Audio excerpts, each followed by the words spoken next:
Hey guys, welcome back to Yelan app. For today's video, we are going to show you how to fix FC24 unable to connect to EA servers error. So if you're interested, let's start tutorial. So in this case, you might be wondering how do you fix this issue? Well, in this case, most likely the issue itself stems from your network settings. In this case, first go to your home screen of your console, open up settings and select network. Now choose settings and then set up internet connection. Now from then on, you want to update your DNS settings. So from your Wi-Fi network, press the options button, choose advanced settings, select manual for DNS settings.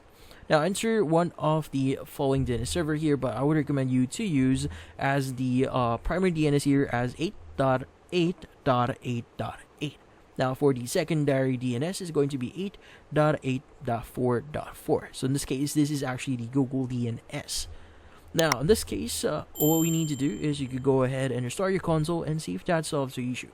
Now, if that still does not solve your issue, though, the next thing you want to do here is you want to set up your wired connection. So in this case, if you're using your Wi-Fi or if you're using the Wi-Fi of your console, then in this case, sometimes it's going to affect the actual speed itself. So in turn, connecting or using an Ethernet cable to connect or setting up your wired connection can actually solve a lot of issues. Now also, if you're using or you're already using an Ethernet cable, try replacing the Ethernet cable and see if that solves the issue. Now, if that doesn't solve your issue, try using a mobile hotspot. So turn on the mobile hotspot feature on your smartphone, connect your console to the mobile hotspot, and this can be temporarily fixed by fast connection issues. And that's about it. So hopefully this video was able to help you. Like and subscribe to Yelan app. Thank you for watching.